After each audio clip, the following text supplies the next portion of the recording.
Welcome back to Cisco. In this video, we're going to talk about opening PacketTracer using PacketTracer and how to submit your assignments. So let's get started.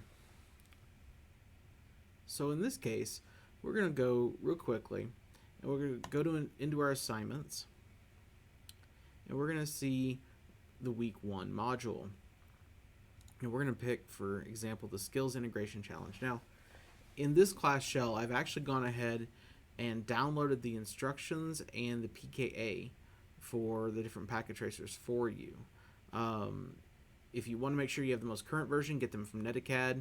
And I also suggest you use Netacad because it's also going to have access to commands and resources and things you can reference, whereas the core PKA file won't. However, you should be fairly well versed with PacketTracer at this point, and let's look at it. So what we'll do, we would download the PKA, which I've already done, and we're going to open it.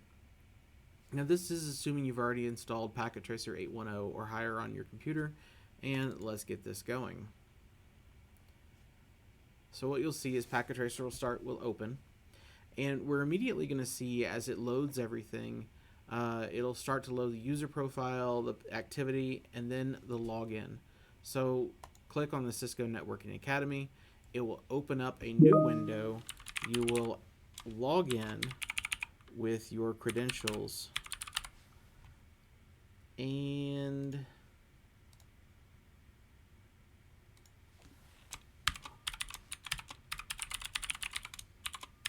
now the thing you have to keep in mind, what you try to log in with has to be the Cisco account that you set up as part of your student account that you were invited to the class with, okay?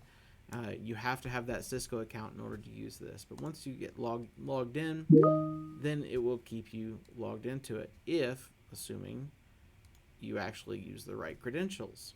So let's check to see what I've done wrong here.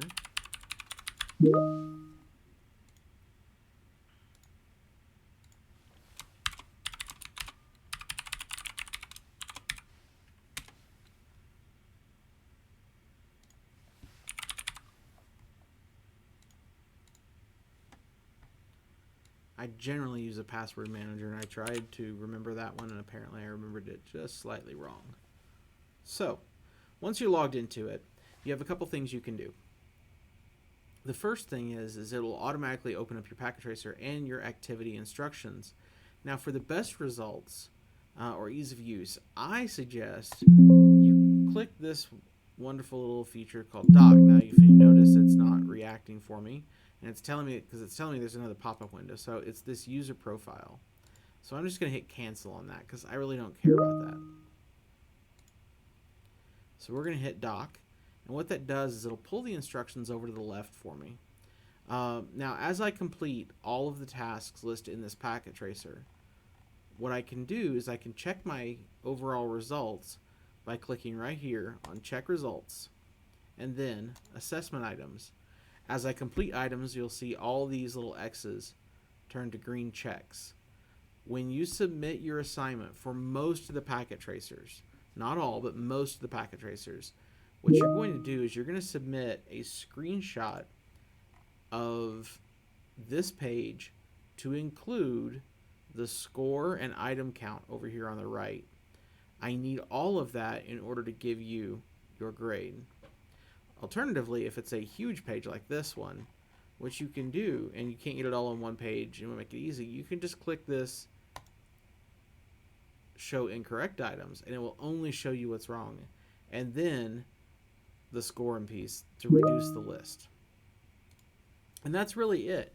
Once you screenshot those, then you can submit that screenshot to it needs to be either a JPEG, PNG, an image file.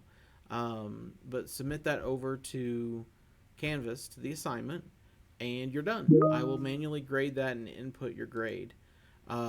It's fairly straightforward, fairly easy. If you don't know how to screenshot, you have a couple options, but I really suggest you look up on Google, look up a tutorial for your operating system's choice, but not too difficult. Go through, complete PacketTracer assignments, and that's all there is to it. Now, as you work through your assignments, one thing I can say, or as you check on things, you say you check what you got wrong and right, and you want to move from there, just hit close, and it'll bring you right back to this. But as you work on your PKAs, including as you finish them, you need to make sure that you come over here and save your file. And I would do a save as, and then save it as the assignment underscore your last name or your full name, whatever you want to do. Mostly just because if you run into problems, it's easiest if you submit this PKA file. Or alternatively, if you're having some sort of other issue or I have to do a validation of your work, I'm going to ask you for the PKA file. And if you tell me, well, I didn't save it, then you're just going to end up having to redo it again. So that's what my recommendation would be. But that's really all there is to this.